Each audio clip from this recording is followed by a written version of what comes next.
दोस्तों नमस्कार। ये है मार्गदर्शन फॉर सिविल सर्विसेज। मैं अनुराग चौधरी।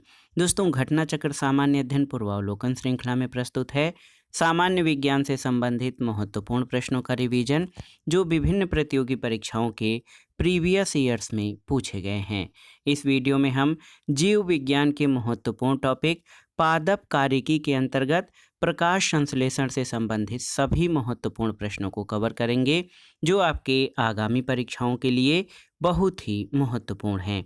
तो आइए शुरू करते हैं घटना चक्र सामान्य अध्ययन पूर्वावलोकन श्रृंखला में जीव विज्ञान के टॉपिक प्रकाश संश्लेषण से संबंधित महत्वपूर्ण प्रश्नों का रिवीजन। दोस्तों प्रकाश संश्लेषण या फोटोसिंथेसिस वह प्रक्रिया है जिसमें पौधों के हरे भाग सूर्य से प्रकाश ऊर्जा को ग्रहण करके वायु से ली गई कार्बन डाइऑक्साइड यानी CO2 और मृदा से शोषित जल द्वारा कार्बोहाइड्रेट्स का निर्माण करते हैं और ऑक्सीजन यानी O2 को उप उत्पाद के रूप में बाहर निकालते हैं। प्रकाश संश्लेषण की संपूर्ण क्रिया को जो है 6CO2 प्लस 12H2O प्रकाश और पर्णहरित, तो इसमें जो उत्पाद बनता है वो C6H12O6 plus 6H2O plus 6O2। और आप जान लीजिए पृथ्वी पर कुल प्रकाश संश्लेषण का लगभग 90% भाग जलीय पौधे और शैवालों द्वारा होता है।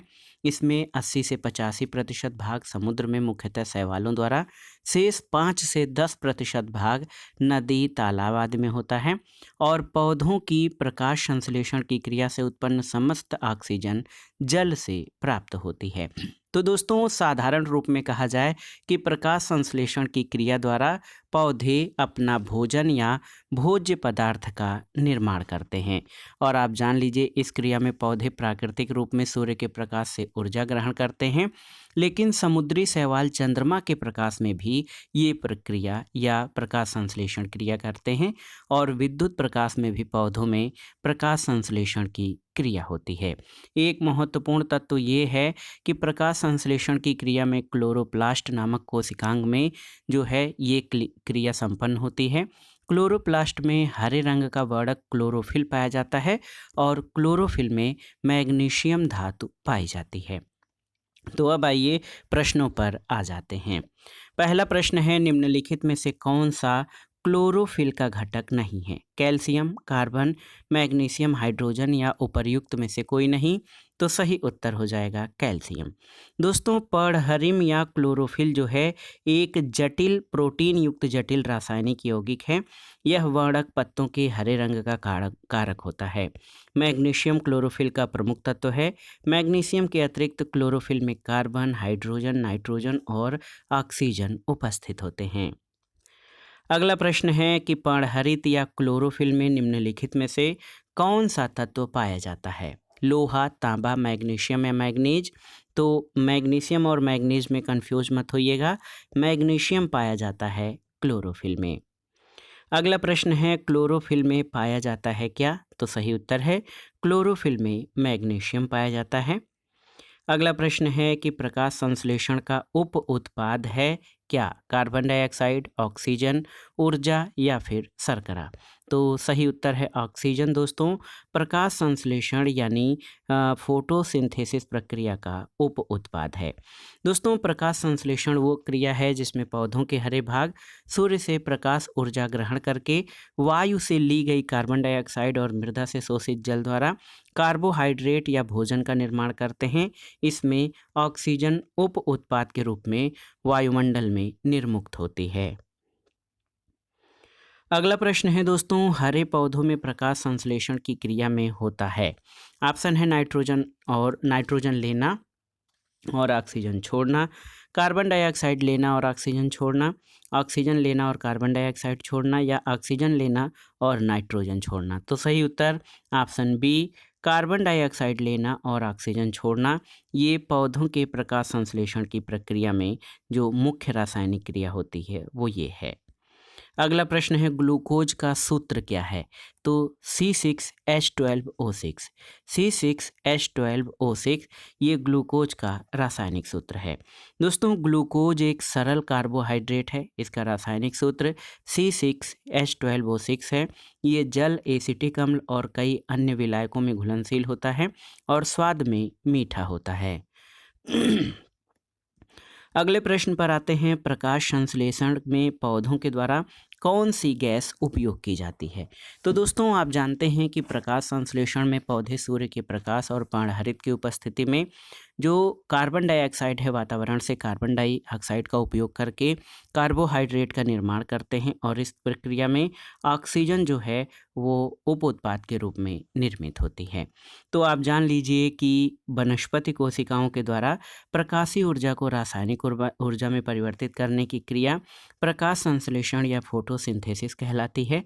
प्रकाश संश्लेषण वह प्रक्रिया है जिसमें पौधे अपने हरे रंग वाले अंगों जैसे पत्ती द्वारा सूर्य के प्रकाश की उपस्थिति में वायु से कार्बन डाइऑक्साइड और भूमि से जल लेकर जटिल कार्बनिक खाद्य पदार्थों जैसे कार्बोहाइड्रेट्स का निर्माण करते हैं और ऑक्सीजन गैस बाहर निकालते हैं।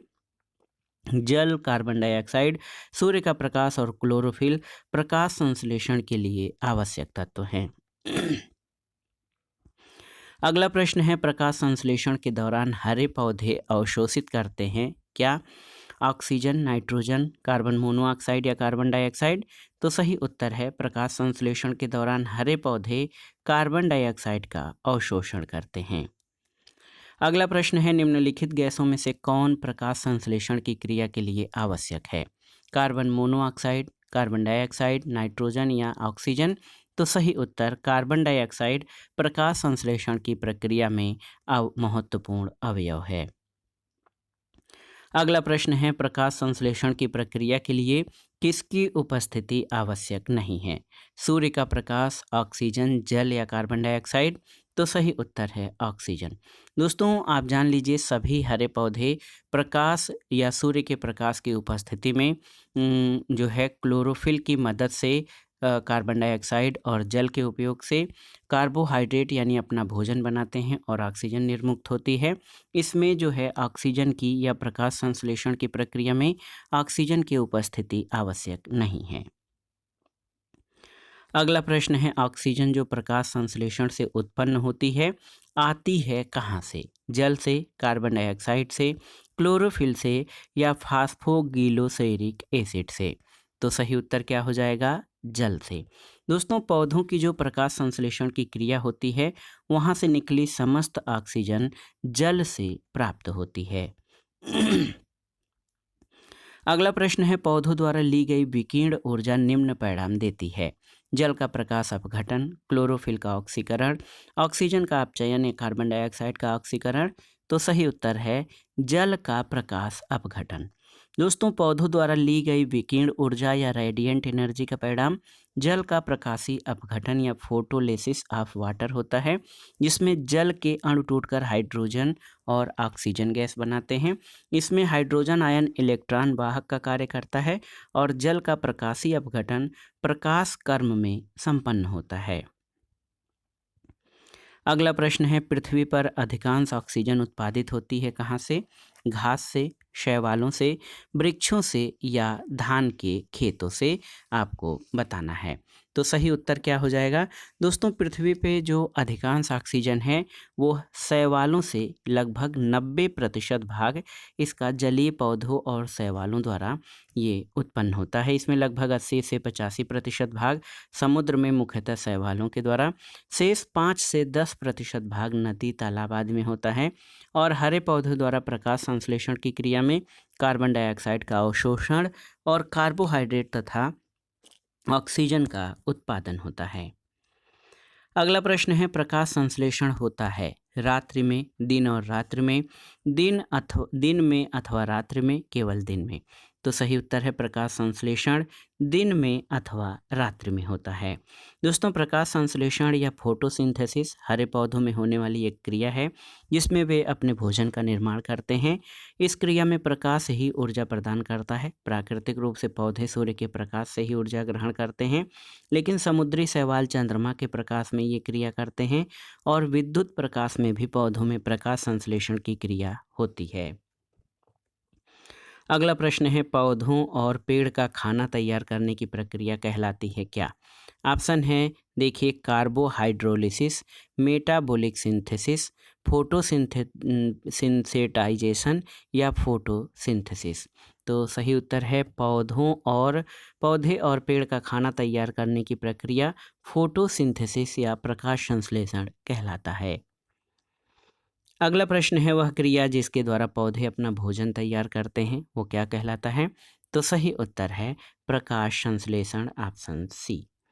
अगला प्रश्न है, प्रकाश संश्लेषण होता है न्यूक्लियस में, माइटोकॉन्ड्रिया में, क्लोरोप्लास्ट में या परऑक्सीसोम में? तो सही उत्तर है प्रकाश संश्लेषण क्लोरोप्लास्ट में होता है। क्लोरोप्लास्ट नामक कोशिकांग में जैव रासायनिक क्रिया प्रकाश संश्लेषण संपन्न होती है। क्लोरोप्लास्ट में हरे रंग का वर्णक क्लोरोफिल यानी पर्णहरिम पाया जाता है। अगला प्रश्न है, प्रकाश के निम्नलिखित प्रकारों में किसका पौधों द्वारा तीव्र अवशोषण होता है? बैगनी और नारंगी, नीला और लाल, इंडिगो और पीला या फिर पीला और बैगनी? तो सही उत्तर है दोस्तों, नीले और लाल रंग के प्रकाश में जो है प्रकाश संश्लेषण की गति या प्रक्रिया जो है सर्वाधिक तीव्र होती है। पौधे क्लोरोफिल नामक वर्णक की सहायता से सूर्य के प्रकाश और कार्बन डाइऑक्साइड की उपस्थिति में अपना भोजन तैयार करते हैं। इस क्रिया को प्रकाश संश्लेषण कहा जाता है। क्लोरोफिल का रंग हरा होता है, लेकिन यह सूर्य के विद्युत चुंबकीय स्पेक्ट्रम में उपस्थित नीले तथा लाल रंग का अवशोषण तीव्रता से करता है। अगला प्रश्न है, प्रकाश संश्लेषण के लिए सर्वाधिक क्रियाशील प्रकाश कौन सा है? आपको बताना है, बैगनी, लाल, नीला या हरा? तो सर्वाधिक क्रियाशील प्रकाश लाल है। दोस्तों, आप जान लीजिए प्रकाश संश्लेषण पर प्रकाश का प्रभाव 3 प्रकार से होता है। ये इंटेंसिटी यानी प्रखरता, प्रकाश का प्रकार या क्वालिटी और उसके अंतराल तीनों से प्रभावित होता है। दुर्बल प्रखरता के कारण प्रकाश में संभवतः पर्ण रंध्रों के न खुलने से और गैसीय विसरण की दर बहुत धीमी होने के कारण प्रकाश संश्लेषण की क्रिया नहीं होती। जैसे जैसे प्रकाश की तीव्रता बढ़ती है, प्रकाश संश्लेषण की क्रिया आरंभ हो जाती है और गति प्राप्त करती है। विभिन्न तरंग दैर्घ्यों के प्रभाव के संबंध में अधिकतम प्रकाश संश्लेषण लाल प्रकाश यानी जो है तरंग दैर्घ्य 650 नैनोमीटर में और द्वितीय अधिकतम नीले प्रकाश तरंग दैर्घ्य 475 नैनोमीटर में पाया जाता है। हालांकि पर्णहरित लाल प्रकाश की अपेक्षा नीला प्रकाश अधिक अवशोषित करता है, लेकिन प्रकाश संश्लेषण में सर्वाधिक प्रयोग लाल प्रकाश का ही होता है। अगला प्रश्न है, प्रकाश संश्लेषण में कौन सा प्रकार सबसे अधिक प्रभावकारी होता है? लाल, नीला, हरा और बैंगनी? तो सही उत्तर है लाल रंग का प्रकाश प्रकाश संश्लेषण में सर्वाधिक प्रभावकारी होता है। अगला प्रश्न है, प्रकाश संश्लेषण में सूर्य के प्रकाश की कौन सी रश्मियों का पर्णहरित द्वारा सर्वाधिक उपयोग किया जाता है? लाल, पीला, हरा या नीला? तो सही उत्तर है लाल रंग के प्रकाश का। अगला प्रश्न है, कृत्रिम प्रकाश। ऑप्शन देखिए, पर्णहरित या क्लोरोफिल नष्ट कर सकता है? सही नहीं है। पर्णहरित का संश्लेषण कर सकता है? सही नहीं। कृत्रिम प्रकाश के बारे में कहा गया है तो ये प्रकाश संश्लेषण का कारण हो सकता है, बिल्कुल सही, और प्रकाश संश्लेषण का कारण नहीं हो सकता है, ये गलत है। तो दोस्तों, आप जान लीजिए सूर्य का प्रकाश प्रकाश संश्लेषण के लिए आवश्यक है। बल्ब आदि तीव्र कृत्रिम प्रकाश में भी प्रकाश संश्लेषण की क्रिया होती है। अगला प्रश्न है, निम्नांकित ऊर्जा रूपांतरणों में से किसके द्वारा प्रकाश संश्लेषण की क्रिया संपादित होती है? आपको बताना है। ऑप्शन है, प्रकाश से रासायनिक ऊर्जा में, प्रकाश से ताप ऊर्जा में, ताप से जैव रासायनिक ऊर्जा में या फिर ऊष्मा से गतिज ऊर्जा में? तो सही उत्तर है प्रकाश से रासायनिक ऊर्जा में जो परिवर्तन है ये प्रकाश संश्लेषण क्रिया में होता है। दोस्तों आप जानते हैं कि ऊर्जा संरक्षण के नियम के अनुसार ऊर्जा न तो उत्पन्न की जा सकती न तो नष्ट की जा सकती है, इसका केवल एक रूप से दूसरे रूप में रूपांतरण होता है। प्रकाश संश्लेषण ऐसी जैविक क्रिया है जिसमें अत्यधिक मात्रा में सूर्य प्रकाश की ऊर्जा को रासायनिक ऊर्जा में बदला जाता है। प्रकाश संश्लेषण की प्रक्रिया का जो रासायनिक समीकरण है उसमें कार्बन डाइऑक्साइड और जल प्रकाश और पर्णहरित की सहायता से कार्बोहाइड्रेट जल और ऑक्सीजन का निर्माण करते हैं। अगला प्रश्न है प्रकाश संश्लेषण की प्रक्रिया में एटीपी के कितने अणु ग्लूकोज के प्रत्येक अणु के संश्लेषण में शामिल रहते हैं? 16, 18, 20 या 24? तो सही उत्तर है 18 अणु। दोस्तों याद रखिएगा प्रकाश संश्लेषण की क्रिया के दौरान ग्लूकोज के प्रत्येक अणु के संश्लेषण में एटीपी के 18 अणु शामिल होते हैं। अगला प्रश्न है सौर ऊर्जा एटीपी में बदलती है कहाँ पर? माइटोकॉन्ड्रिया में, क्लोरोप्लास्ट में, राइबोसोम में या पराक्सीसोम में? तो सही उत्तर क्लोरोप्लास्ट में। दोस्तों आप जान लीजिए सौर ऊर्जा जो है ये एडीपी यानी एडिनोसिन ट्राइफॉस्फेट में बदलती है। क्लोरोप्लास्ट में सौर ऊर्जा, क्लोरोप्लास्ट एक पादप कोशिकांग है जिसमें पर्णहरित या क्लोरोफिल नामक एक प्रोटीन युक्त जटिल रासायनिक यौगिक पाया जाता है। ये वर्णक पत्तों के हरे रंग का कारण होता है। अगला प्रश्न है प्रकाश ऊर्जा का रासायनिक ऊर्जा में रूपांतरण होता है कैसे? इलेक्ट्रोलाइसिस द्वारा, प्रकाश संश्लेषण द्वारा, श्वसन द्वारा या उत्स्वेदन द्वारा? तो सही उत्तर हो जाएगा दोस्तों प्रकाश ऊर्जा का रासायनिक ऊर्जा में रूपांतरण प्रकाश संश्लेषण या फोटोसिंथेसिस के द्वारा होता है। आप जान लीजिए प्रकाश संश्लेषण की क्रिया में हरे पौधे प्रकाश की ऊर्जा को रासायनिक ऊर्जा में रूपांतरित कर देते हैं जो कि पौधों में कार्बनिक पदार्थ के रूप में संचित हो जाती है और इन्हीं कार्बनिक पदार्थों द्वारा जंतु तथा पौधों का पालन पोषण होता है। अगला प्रश्न है हरे पौधों द्वारा प्रकाश संश्लेषण की प्रक्रिया में प्रयुक्त सौर ऊर्जा का रूपांतरण किस रूप में होता है? रासायनिक ऊर्जा, भौतिक ऊर्जा, रासायनिक और भौतिक ऊर्जा या फिर उपर्युक्त में से कोई नहीं? तो सही उत्तर है रासायनिक ऊर्जा में। अगला प्रश्न है प्रकाश संश्लेषण में होता है सौर ऊर्जा उष्मा ऊर्जा में परिवर्तित होती है, सौर ऊर्जा गतिज ऊर्जा में, सौर ऊर्जा स्थितिज ऊर्जा में या सौर ऊर्जा यांत्रिक ऊर्जा में परिवर्तित होता है? तो याद रखिएगा दोस्तों सौर ऊर्जा जो है स्थितिज ऊर्जा में परिवर्तित होता है प्रकाश संश्लेषण की क्रिया में। दोस्तों प्रकाश संश्लेषण की प्रक्रिया में सौर ऊर्जा का रासायनिक ऊर्जा में रूपांतरण होता है। चूँकि रासायनिक ऊर्जा संग्रहित होती है अतः यह स्थितिज ऊर्जा का एक रूप है। तो याद रखिएगा दोस्तों प्रकाश संश्लेषण की प्रक्रिया में सौर ऊर्जा का रासायनिक ऊर्जा के रूप में रूपांतरण होता है और ये स्थितिज ऊर्जा का रूप है। अगला प्रश्न है निम्नलिखित में से कौन एक प्रक्रम प्रकाश संश्लेषण से संबंधित है? तो सही उत्तर है प्राकृतिक ऊर्जा स्थितिज ऊर्जा में परिवर्तित होती है और संचित हो जाती है। दोस्तों आप जान लीजिए प्रकाश संश्लेषण की क्रिया मुख्यतः पौधों में संपन्न होती है जिसके द्वारा सूर्य के प्रकाश यानी मुक्त ऊर्जा को रासायनिक ऊर्जा में परिवर्तित किया जाता है। यह ऊर्जा बाद में पौधों की विभिन्न क्रियाओं में प्रयुक्त होती है। इस रासायनिक ऊर्जा का संचयन कार्बोहाइड्रेट अणुओं तथा शर्करा के रूप में होता है जिनका संश्लेषण कार्बन डाइऑक्साइड और जल की सहायता से किया जाता है। रासायनिक ऊर्जा एक प्रकार की स्थितिज ऊर्जा होती है जो परमाणुओं और अणुओं के बंधन में संचित होती है। प्रकाश संश्लेषण की क्रिया दो चरणों में संपन्न होती है। पहले चरण में प्रकाश पर निर्भर प्रतिक्रियाओं के द्वारा प्रकाश की ऊर्जा एटीपी और एनएडीपीएच के ऊर्जा संचित करने वाले अणुओं के निर्माण में प्रयुक्त होती है। दूसरे चरण में प्रकाश से स्वतंत्र प्रतिक्रियाओं द्वारा इन उत्पादों का प्रयोग कार्बन डाइऑक्साइड के संग्रहण और न्यूनीकरण में किया जाता है। अगला प्रश्न है निम्नलिखित में से कौन अधिकतम कुशलतापूर्वक सौर ऊर्जा को रासायनिक ऊर्जा में परिवर्तित करता है? क्लोरेला, बाघ, केंचुआ या कसकुट्टा? तो सही उत्तर है क्लोरेला। दोस्तों क्लोरेला अधिक से अधिक कुशलतापूर्वक सौर ऊर्जा को रासायनिक ऊर्जा में परिवर्तित करता है। आप जान लीजिए कि क्लोरेला क्लोरोफाइटा से संबंधित एक कोष की हरित शैवाल की एक प्रजाति है और सौर ऊर्जा को रासायनिक ऊर्जा में बदलने की क्लोरेला की दक्षता सर्वाधिक 8% होती है। अगला प्रश्न है, कौन सा पौधों की जड़ों का कार्य नहीं है? प्रकाश संश्लेषण, जल का अवशोषण, पोषक तत्वों का अवशोषण या पौधों को सहारा प्रदान करना। तो सही उत्तर है प्रकाश संश्लेषण, ये पौधों की जड़ों का कार्य नहीं है। दोस्तों, प्रकाश संश्लेषण की क्रिया पत्तियों में होती है, जहाँ पर क्लोरोफिल उपस्थित होता है। प्रकाश संश्लेषण की दर में उपस्थित स्टोमेटा की संख्या और उनके बंद और खुलने के समय पर निर्भर करती है। इसके अलावा पत्ती की कोशिकाओं में क्लोरोप्लास्ट की व्यवस्था भी प्रकाश संश्लेषण की दर को प्रभावित करती है। अगला प्रश्न है, अधोलिखित में कौन सा पृथ्वी के कार्बन चक्र में कार्बन डाइऑक्साइड की मात्रा को नहीं बढ़ाता है? ऑप्शन है श्वसन, प्रकाश संश्लेषण, जैविक पदार्थों का क्षय या ज्वालामुखी क्रिया।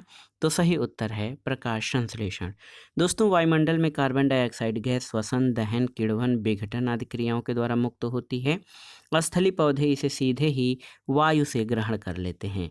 हरे पौधे प्रकाश संश्लेषण की क्रिया करते समय इस गैस को ग्रहण करके कार्बोहाइड्रेट का निर्माण करते हैं। अगला प्रश्न है, रात के समय ये सलाह दी जाती है कि पेड़ के नीचे न सोएं, क्योंकि पेड़ क्या करते हैं? तो सही उत्तर है पेड़ कार्बन डाइऑक्साइड मुक्त करते हैं रात्रि के समय। दोस्तों, आप जान लीजिए, दिन में सूर्य के प्रकाश की उपस्थिति में पौधे श्वसन क्रिया में कार्बन डाइऑक्साइड ग्रहण करते हैं और ऑक्सीजन छोड़ते हैं, लेकिन रात में ठीक इसके विपरीत ऑक्सीजन ग्रहण करते हैं और कार्बन डाइऑक्साइड मुक्त करते हैं। इस प्रकार रात में पेड़ के नीचे कार्बन डाइऑक्साइड अधिक हो जाती है और घुटन महसूस होती है, इसलिए रात के समय पेड़ के नीचे नहीं सोना चाहिए। अगला प्रश्न है, रात्रि में पेड़ के नीचे सोना हानिकारक है क्योंकि पेड़ छोड़ते हैं। तो सही उत्तर है पेड़ रात्रि में कार्बन डाइऑक्साइड छोड़ते हैं, इसलिए जो है रात में पेड़ के नीचे सोना हानिकारक है।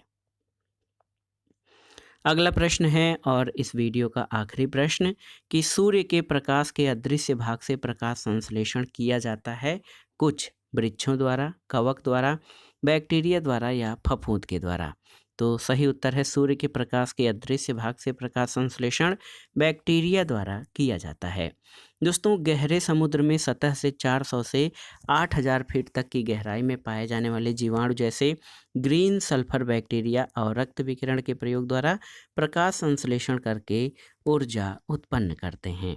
तो दोस्तों, ये था आज का वीडियो। इसमें हमने सामान्य विज्ञान के जीव विज्ञान खंड में पादप कार्यकी के अंतर्गत प्रकाश संश्लेषण यानी फोटोसिंथेसिस से संबंधित महत्वपूर्ण प्रश्नों को कवर किया है, जो आपके आगामी परीक्षाओं के लिए बहुत ही उपयोगी हैं। आप इन प्रश्नों को तैयार कर लीजिएगा। वीडियो आपको कैसा लगा हमें कमेंट बॉक्स में ज़रूर बताइएगा। वीडियो को लाइक करें, शेयर करें और इस चैनल मार्गदर्शन फॉर सिविल सर्विसेज को सब्सक्राइब करें। वीडियो देखने के लिए धन्यवाद दोस्तों। नमस्कार।